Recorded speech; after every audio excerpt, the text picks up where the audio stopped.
বাঁকুড়ার সোনামুখী থেকে মাত্র ৪৫ মিনিট দূরে এত সুন্দর একটা জায়গার হদিশ পেয়ে আমরা চলে গিয়েছিলাম Nidhivan luxury hotel and resort.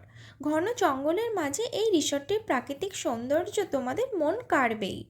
একঘেয়েমি জীবন থেকে বেরিয়ে কিছুটা সময় তোমার পরিবারের সাথে বা প্রিয় কোনো মানুষের সাথে কিন্তু এখানে অনায়াসে কাটানো যেতেই পারে। দুপুরের লাঞ্চের থালি থেকে শুরু করে চাইনিজ কন্টিনেন্টাল সমস্ত রকমেরই খাবার কিন্তু এখানে পেয়ে যাবে।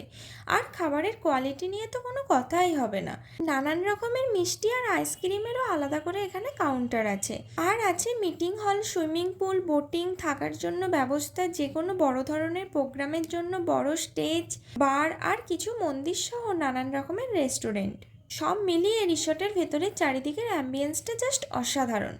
তাহলে যাও, বেশি দেরি না করে ছুটির দিনে একবার ঝটফট ঘুরে এসো। আর এর লং ভিডিওটা দেখতে চাইলে আমি নিচে ট্যাগ করে দিয়েছি, তোমরা চাইলে দেখে নিতে পারো।